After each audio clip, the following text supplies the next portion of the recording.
Henry said, "Please don't do this, Laura." My wife, with whom I have been married for 7 years, was getting ready for a date. Goodbye, with another man. "Henry, we've been through this before. I'm leaving. He wants me, and I want him. You can just accept it." "Is it worth getting a divorce because of him?" Laura stopped applying her makeup and turned to me. "You know you won't divorce me. You know that if you divorce me, all that will happen is that I will get the house and the kids, and you will have to pay me alimony and maintenance. I will make it so that you will not be able to see girls, and you will simply pay me for sex with other men, but you will not receive anything yourself." She went back to applying her makeup. I was stunned that this was the same woman I had dated for a year and been married to for the past 7 years. All this time, she showed me only love, respect, and support. Now it looks like it was just a show. She was good. "How would your mother feel about what you are doing?" "Henry, you are so naive and gullible. It was her idea. I was raised for this purpose. A woman is expected to have power in a marriage. We are not as physically strong as men, so we need to prove our superiority in other ways. Mom did the same thing with Dad when I was little. In the end, he came to terms with his place, and you will too. Of course, it will be difficult, and your fragile male ego will probably resist, but in the end, you will understand that the best solution is to just agree." She finished her makeup and checked her hair. Laura was certainly a beautiful woman. She was Armenian, with dark skin and long, straight black hair. She had a slightly upturned nose, which she said gave her some problems in her youth, but she fixed it, and now it, combined with her deep brown eyes, gave her an exotic, sultry look. When we got married, I felt like I had found a gold mine. As I watched her, she suddenly reached under her skirt with her hands, pulled off her thong, and threw it on the floor. I decided that it would only get in the way. "Laura, if you do this, I won't be here when you get back." She looked at me again like I was an idiot. "Darling, I'm sorry that you're having a hard time coming to terms with this. Despite what you think, I really love you. I decided to marry you because of my feelings for you, and because you are a better man and father than any other man could hope to be. Other men bring me nothing but physical pleasure. I just need more than one man can give. But if you stop stressing me out so much, I'll reward you when I get home." Did she really think this was some kind of incentive? Her tone of voice certainly sounded serious. She continued, "But before that happens, I have to warn you. I know you always liked me pretty and furry, but he likes smooth girls, so I shaved it all off." The blows continued. "You must be joking. So some guy wants you to shave there, and his desire takes precedence over the desire of your own husband, and I have to accept this? Maybe not accept it, but accept it as you would accept everything that you cannot change. And if you excite me very well, then I will please you very much. I will caress you in other ways and will please you." Not that there was any chance that everything would be fine, but this, of course, was the proverbial last straw. "Why don't you just leave me and go to him?" She laughed as if it was the most ridiculous proposal in the world. "I told you, Henry, that no man can satisfy all my sexual needs. Plus, he only makes $25,000 a year. He's just a nobody in the warehouse, and the girls he's been with say he knows how to use it. No, we need your income to support the lifestyle that me and your children deserve." So what do I look like? I noticed that she never once mentioned that she loved me as a reason. Like a slut. At this, she laughed. "You're just trying to be rude, but that's exactly what I wanted to say." She grabbed her purse, put her ID, spare lipstick, and emergency money in it, and headed to the front door. Before leaving, she came up to me and tried to kiss me. I turned my head so that she only had my cheek, but even so I was shaking a little. "Henry, I know it will be difficult at first. This is not what you expected from your life, and it will take some getting used to. But you will learn to appreciate the lack of responsibility that this means for you. Everything will be fine in the end, I just know it. After all, you were a soldier, so you were used to following orders, right? Everything will work out. And now it's time for me to run." And with that, she left. It was about 7 o'clock in the evening. so I had some free time. Some kind of soldier? I didn't talk much about my time in the military, that's true. And she never asked about it, so I guess that was all she could guess. She soon learns that serving in the army is much more than being a soldier. At about 7:30, I finally called her mom. Although I knew more than they thought, I approached Margaret as if I was completely dumbfounded by the events of the evening. I talked about my conversation with Laura. I knew Laura's father had been seriously flogged, but before it all started, I didn't realize the true extent of it. She explained everything the same way Laura did. "Oh, Henry, I know this will be hard for you to come to terms with.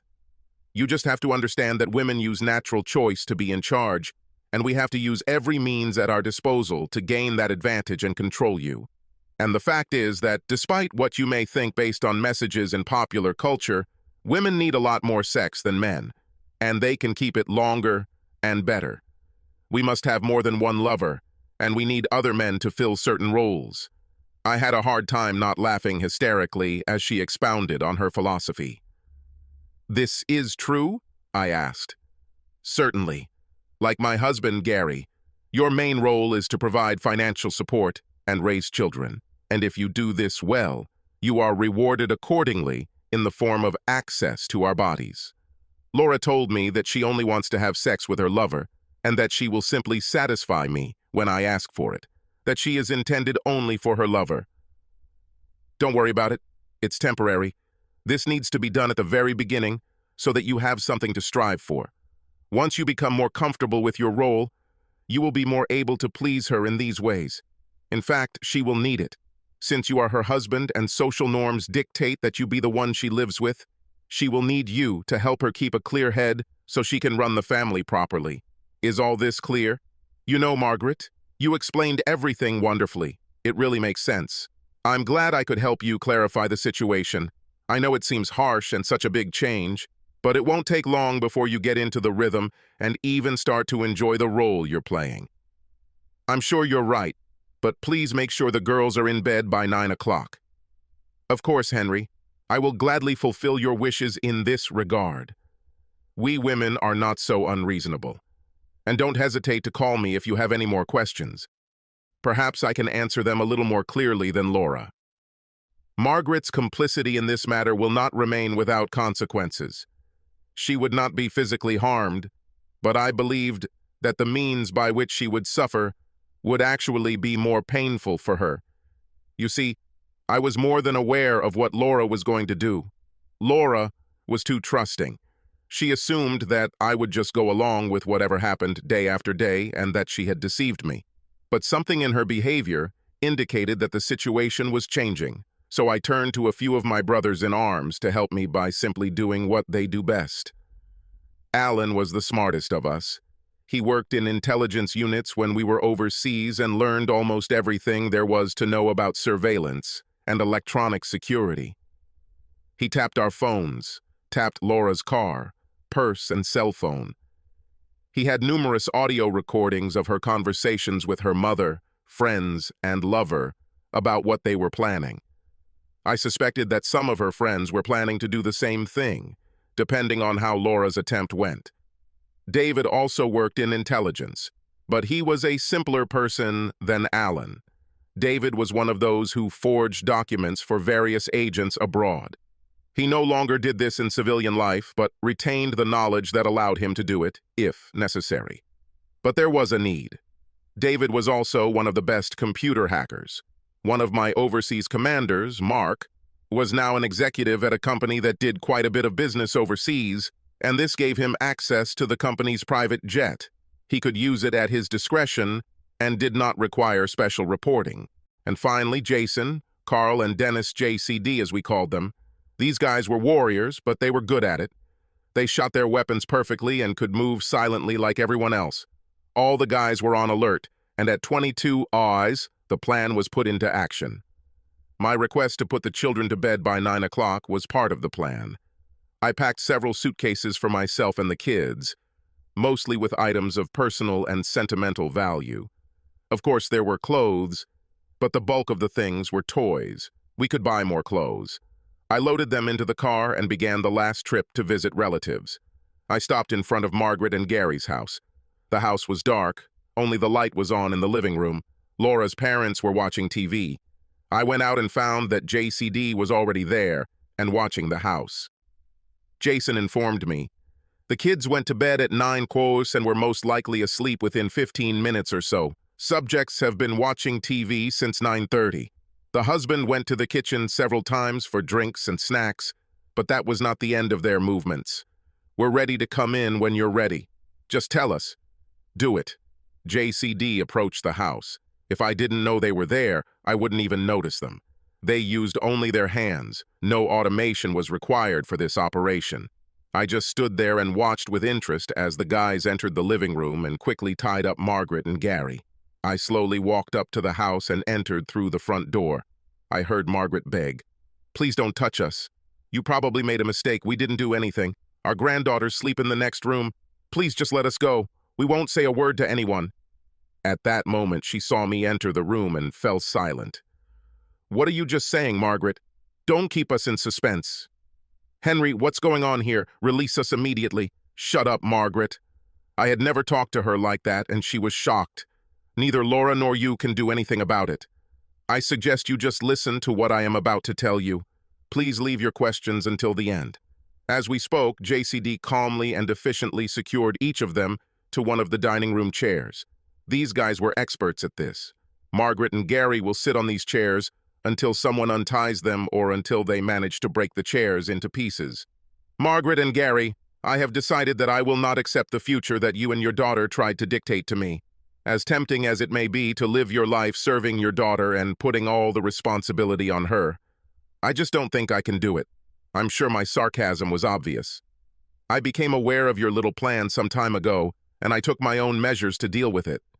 And since you agreed with him and actually encouraged him, this means that you too will suffer certain consequences." "And what will be the consequences?" Margaret interrupted sarcastically. "Margaret, I asked you to leave your questions until the end. I'll get all the information you need, but since you asked, I'll answer that question now. Your consequence is the one that, in my opinion, will cause you the most pain. You will never see your granddaughters again." "Henry, no, please. No, you can't do this. Please don't do this." I raised my hand to stop her words. "I can, and I will do it. But Laura is still young. Perhaps over time, she will provide you with a replacement. But that's not my concern." She suddenly became aggressive, trying to gain the upper hand. "We'll find you, Henry. We will spare no expense to find you. You know we have money. We will find you, and you will be sorry."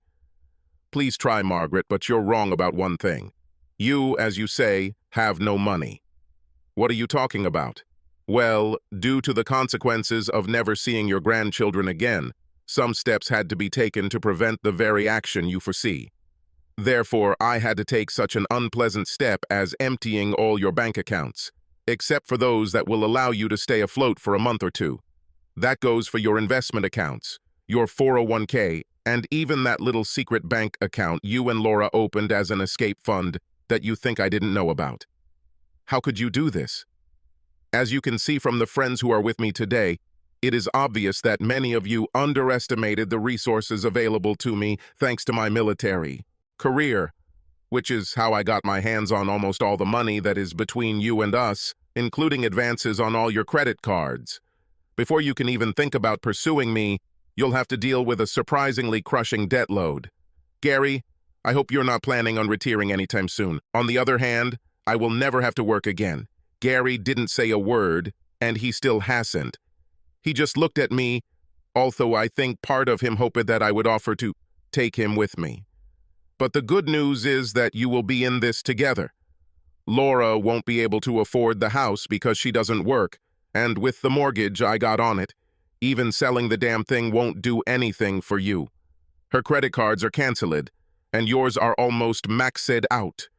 You won't have enough money to pay attention to her, so she will have to live with you, and maybe the two of you can arrange it. We'll find a way anyway, bastard. Just wait. I'm looking forward to it, really. I'll even give you a little hint to help you. Don't bother looking in the US. We won't be here. And don't bother looking for Henry, Riley, or Lily Weston. After tonight, these people will no longer exist, at least on paper. Neither of them could think of anything else to say, so I went into the house and woke up the girls. "Dad," they shouted in unison. We gathered their things and I explained that we were going on a short trip. They looked excited and I didn't say anything when they said that Mom should be excited too. "We'll talk about this later, but not now." I drove to the private airfield where Mark's corporate jet was waiting. Jason drove my car to the local Motel 6. I checked in to make things a little confusing. We boarded the plane and took our seats. The girls were amazed at how much space they had. There was very little seating, at least compared to a commercial plane, and they were mostly free to roam and play. On the plane, information about our new identities was waiting for us. The flight was several hours away, and I took this opportunity to explain to the girls that something had happened and we would no longer see Mom and Grandma and Grandpa. I also told them about their new names and where we will live. "I would tell you, but I can't risk you telling Laura. You understand?" They were sad and cried, but I was sure that eventually they would adapt. They were still young. Laura said, "I finally got home from my date at 3 in the morning. In fact, it was only a date in the strictest sense of the word. There was no romance, no affection. We met at a bar, had a few drinks, and then immediately went to his house. Today we had sex with more than just the guy I originally dated. We met a couple more of his friends at the bar, and I took on all of them, and I pretty much wore them all out. Of course it hurt, but I could continue. Henry should have realized that I needed more than he could give. This wasn't a knock against him. No man could satisfy all my needs, and I wasn't fully satisfied for a damn long time until I got him where I needed him to start this whole thing. But I was going to make up for lost time, that's for sure. I pressed the garage door opener and waited for the door to rise. I wasn't surprised that Henry's seat was empty. Dad reacted the same way, Mom told me.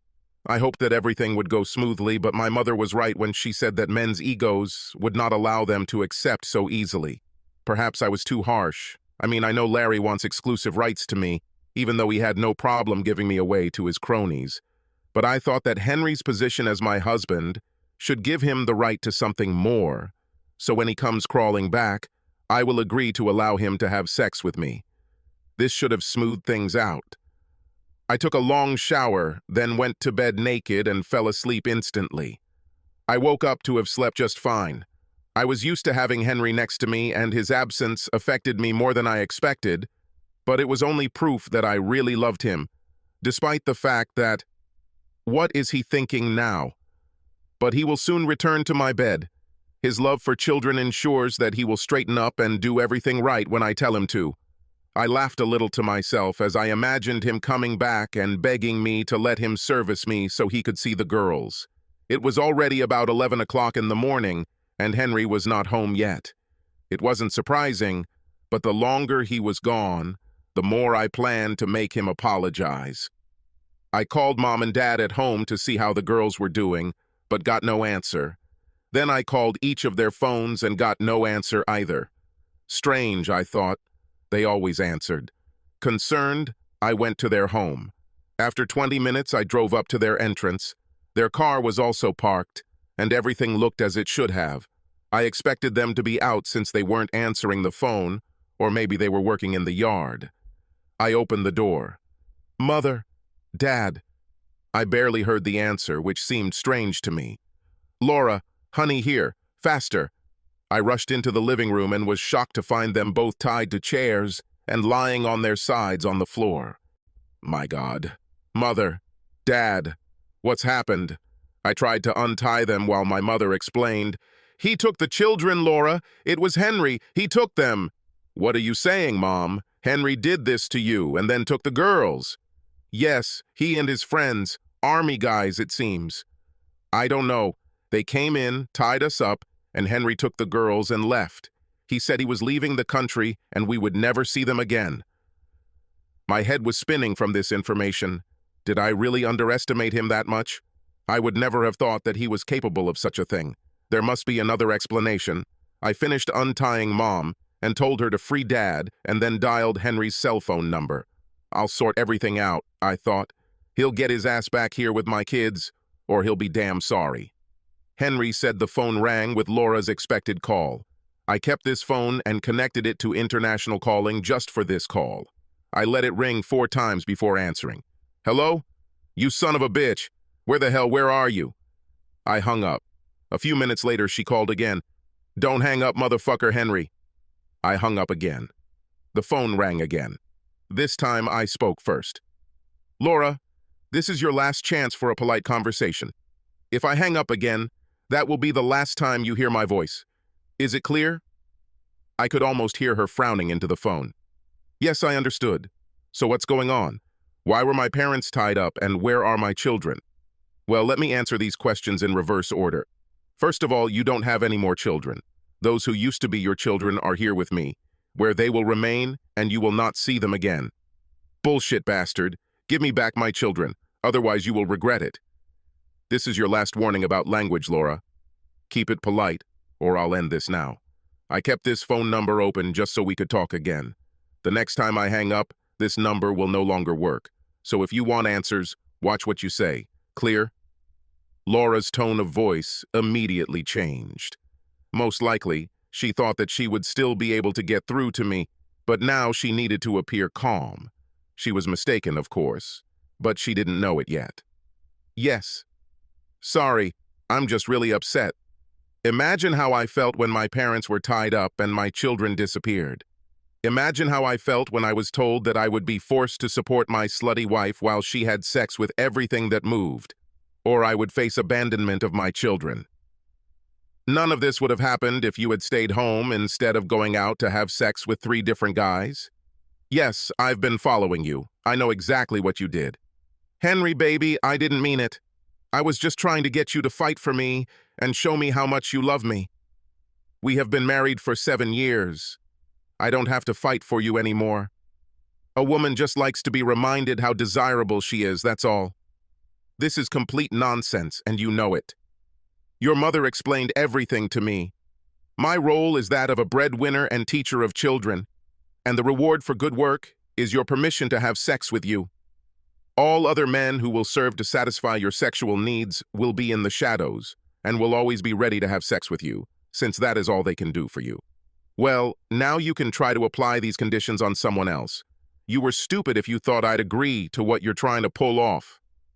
Henry, please forgive me. Just give me back my children. I'll do anything. Sorry, Laura. You showed your true colors, and that was the end of it. As I told your mother, you can try to find us, but we live under different names and in another country. They have new birth certificates that don't even list you as their mother, so you don't have to go through the paperwork.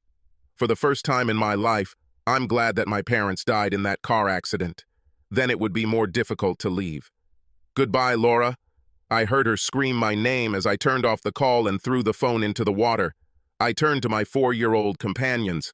So, Lucy, Janie, what are we going to do today? Subscribe.